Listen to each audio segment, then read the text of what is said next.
how much more difficult does it make it to face a quarterback who's only played 80 snaps or so, and what he kind of deals with? Do you have to go back to high school to see his skill set, or what do you have to do? Yeah, I think we could see his skill set. I think we're at 80 plays this year, and then obviously from the recruiting end of it in high school, whatever, just know what his skill set is, know the things that he does well, but more importantly, they have a great system, and he knows how to implement the system and how to execute within that system. So it's a combination of both. What does he do really well, and then what, by schemes, formationing, issues, what do they create that will give us problems and things that we have to have solutions for. And then Coach Freeman's talked about, and Howard too, a little bit about not feeling sorry for yourself after losing another piece of this defense. How do you feel like that's made them stronger? Yeah, just first and foremost, right? We all feel badly for Riley.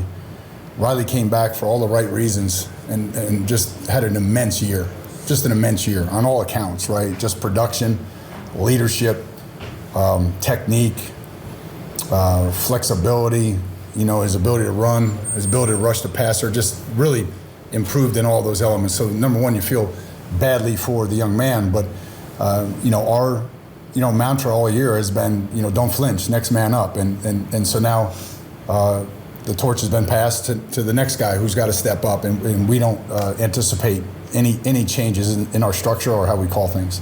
Al, have you ever lost this many guys on defense? Never. And let alone on a team that's performed so well? Never.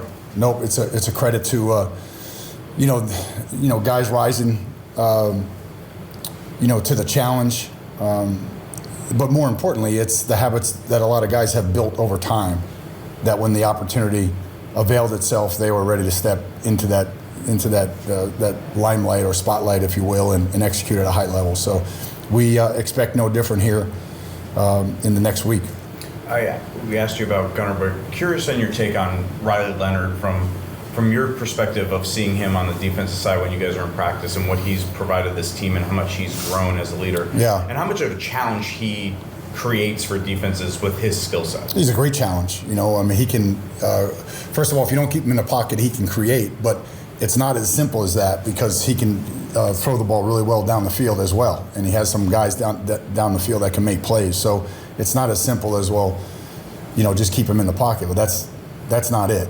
He's got a plan B all the time. So again, if you're dropping more into coverage, he's going to beat you with his legs. If you pressure and miss, he's either going to convert down the field with a throw or convert with his legs. So and then obviously the added dimension of just having to get an extra hat, to the play at all times is not easy to do in college football. It's not hard. The math doesn't work. So there's a lot of plays where you're short a hat because he can carry the ball. Coach, kind of building off what he asked about Georgia, their quarterback, and what did you see in that SEC championship game? The backup quarterback. Oh, just the way the guys rallied around him, and again, he's got moxie. I want to say one of his first or second plays wasn't a great play, and then he just settled in, and you could tell he knows how to run the system, and I think that's the most important thing. So the system, I think, is a great system that they have. A lot of personnel matchups. They have tremendous backs. I'm sure they're telling him, just be a great distributor. They got excellent wideouts. I mean, 3 or 4 deep at tight end.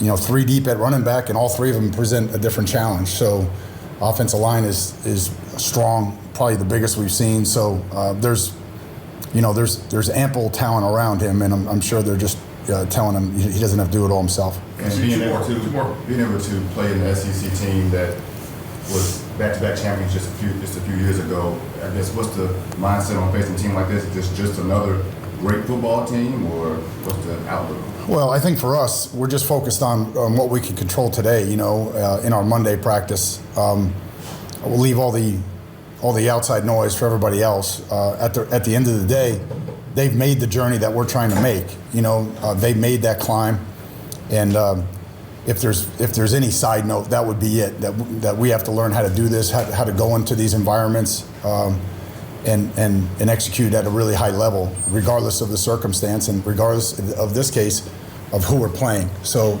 it's always going to be about us, and and how we execute and how we prepare, and that will be no different here this week. You talked about the passing game. What have you seen specifically from Lawson Lucky and Dominic Lovett? Yeah, again, I mean, just really guys that can change the game. I think that's the challenge. You know, it's not. It's just it's a difficult out. You know, you can't put all the focus on the wideouts or put all the focus on stopping the tight ends because then the back will beat you. You know, if you try to take the back away, the tight end or wideout will beat you. So it's a great structure that they have. They do a really, really good job of personnel and formation accordingly, and so that will be our challenge here.